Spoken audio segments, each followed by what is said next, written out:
Di tengah gemuruh gelombang yang tak pernah reda, terdapat sebuah cerita yang tersimpan rapat dalam lipatan sejarah Nusantara. Sebuah kisah yang melibatkan dua sosok besar, seorang pemimpin bangsa dan penguasa alam yang tidak tampak oleh mata manusia.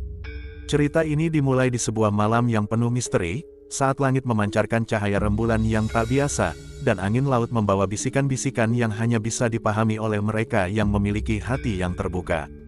Presiden Prabowo Subianto, seorang pemimpin yang telah meniti perjalanan panjang dalam politik Indonesia, menerima sebuah undangan yang sangat misterius, datang dari Ratu Pantai Selatan, penguasa Laut Selatan yang legendaris dan penuh kekuatan magis.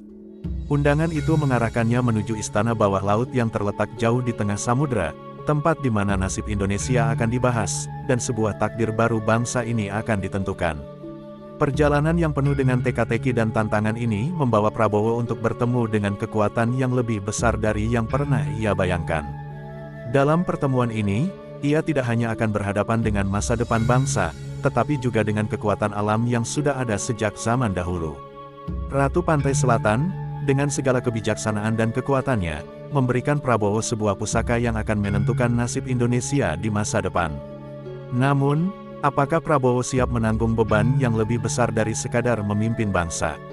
Akankah ia mampu menjalankan tugas berat yang diberikan oleh Ratu Pantai Selatan untuk menjaga keseimbangan alam dan bangsa? Semua pertanyaan ini hanya bisa terjawab di bawah laut, di istana bawah laut, tempat di mana takdir dan kekuatan alam bersatu. Selamat datang dalam perjalanan yang penuh misteri, kekuatan, dan pelajaran hidup yang akan mengungkap rahasia terdalam dari Nusantara. Sebelum kisah ini berlanjut, jangan lupa support channel ini dengan cara like, share dan subscribe. Kisah pertemuan Presiden Prabowo dengan Ratu Pantai Selatan. Hari itu, angin laut terasa lebih menderu dari biasanya. Di tengah ketenangan yang tercipta di Istana Merdeka, sebuah surat misterius tiba di tangan Presiden Prabowo Subianto. Surat itu terbuat dari daun kelapa yang teranyam rapi, dipadukan dengan ukiran simbol-simbol yang hanya bisa dipahami oleh mereka yang berhubungan dengan dunia spiritual. Tertulis di atasnya, datanglah ke istana bawah laut, di mana takdir bangsa ini akan ditentukan. Tidak ada nama pengirim yang tertera, namun Prabowo merasa panggilan itu begitu kuat dan tak bisa diabaikan. Setelah berhari-hari mempertimbangkan keputusan, Prabowo akhirnya memilih untuk mengikuti perintah yang tidak biasa itu. Dengan tekad yang bulat, ia memutuskan untuk memulai perjalanan misterius ini. Tanpa memberitahukan siapapun, ia naik perahu kecil bersama beberapa pengawalnya menuju ke arah selatan, di luar batas pengetahuan manusia biasa. Laut Selatan, yang sejak dulu dipercaya menyimpan banyak rahasia, menjadi tujuan utama mereka. Di tengah malam yang sunyi, langit gelap seolah menyelimuti seluruh permukaan laut, namun cahaya rembulan yang tembus melalui awan memberikan pemandangan yang berbeda. Perahu mereka bergerak pelan melintasi lautan yang terlihat tenang, namun Prabowo merasa ada sesuatu yang mengintai di bawah permukaan. Angin laut yang berdesir membawa pesan seolah mengingatkannya akan ancaman yang mungkin sedang menunggu di balik layar. Lama-kelamaan, Prabowo merasakan kehadiran sesuatu yang sangat besar dan kuat, sebuah energi yang mengalir dari dasar laut. Dan akhirnya, setelah beberapa jam berlayar, mereka sampai di sebuah titik yang tidak pernah mereka kenal. Di sana, sebuah pusaran air besar terbuka perlahan, dan sebuah gerbang batu karang muncul di hadapan mereka, menyembulkan cahaya biru kehijauan yang memancar seperti aurora. Tanpa ragu, Prabowo memerintahkan awak perahu untuk mendekat. Sesuatu yang tidak bisa dijelaskan membuatnya yakin bahwa ini adalah jalan yang benar. Saat perahu mereka memasuki gerbang batu karang, sebuah dunia lain terbuka di hadapan mereka. Istana megah yang terbuat dari batu karang putih berkilau muncul di tengah lautan, dikelilingi oleh air laut yang sangat jernih. Di dalam istana itu tampak berbagai macam simbol dan ukiran kuno yang menandakan bahwa tempat ini bukanlah sekadar bangunan biasa. Perasaan heran dan kekaguman bercampur aduk saat Prabowo melangkah ke dalam istana. Di dalamnya, ia disambut oleh seorang wanita yang begitu cantik, berpenampilan anggun, dengan rambut panjang berkilau hijau seperti laut. Ia mengenakan pakaian yang terbuat dari terumbu karang yang dihiasi mutiara, dan setiap gerakan tubuhnya memancarkan kekuatan dan kedamaian yang luar biasa. Wanita itu adalah Ratu Pantai Selatan, penguasa laut yang legendaris. "Saya menyambut kedatanganmu, Prabowo Subianto," kata Ratu Pantai Selatan dengan suara yang lembut namun penuh kekuatan. Kamu telah dipilih untuk datang ke sini, untuk mendengarkan apa yang telah lama disiapkan untuk bangsa ini. Waktu yang tepat untuk berbuat telah tiba. Prabowo, meskipun merasa terkejut, merasakan kehadiran Ratu Pantai Selatan yang begitu kuat, dan merasakan sebuah ikatan yang dalam dengan perempuan misterius ini.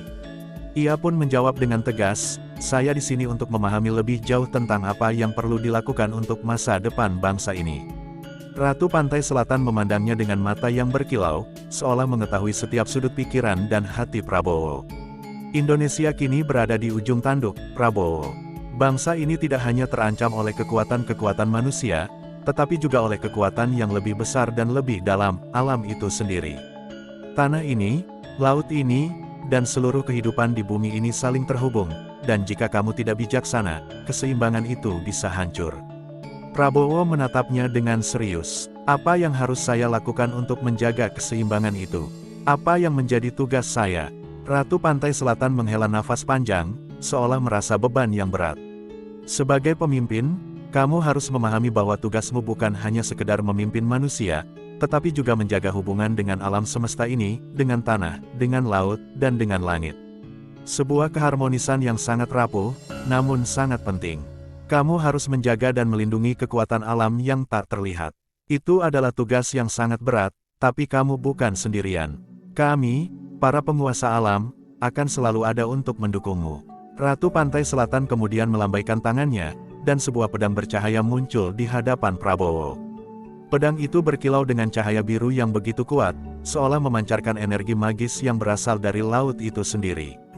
Ini adalah pedang samudra, pusaka yang hanya dapat dimiliki oleh mereka yang benar-benar memahami tugasnya. Pedang ini akan membantumu dalam menjaga keharmonisan alam dan melindungi Indonesia. Gunakanlah dengan bijaksana, karena kekuatan ini bisa sangat besar, tetapi bisa juga sangat berbahaya jika digunakan dengan salah, ujar Ratu Pantai Selatan. Prabowo merasa betapa berat tanggung jawab yang kini dipikul di pundaknya.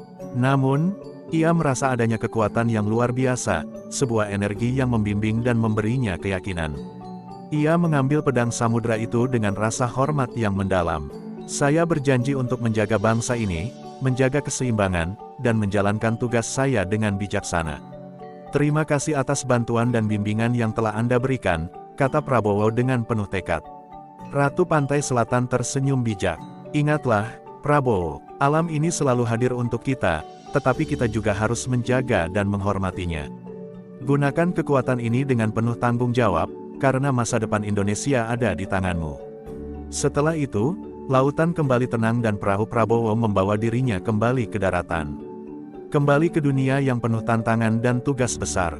Namun, di dalam hati Prabowo, ia tahu bahwa kini ia tidak hanya memimpin rakyat Indonesia, tetapi juga menjaga alam, menjaga keseimbangan antara manusia, tanah, dan laut. Dengan pedang samudra yang ada di tangannya, ia siap menghadapi apapun yang akan datang demi masa depan Indonesia yang lebih baik. Pesan moral, kekuatan sejati seorang pemimpin bukan hanya terletak pada otoritas atau kekuasaan, tetapi pada pemahaman yang mendalam tentang pentingnya menjaga keseimbangan antara alam dan manusia. Tugas seorang pemimpin adalah untuk menjaga dan melindungi, baik bangsa maupun alam semesta di sekitarnya. Pemimpin sejati memahami bahwa dalam kepemimpinan, ada hubungan yang tidak terlihat yang harus dijaga dengan bijaksana.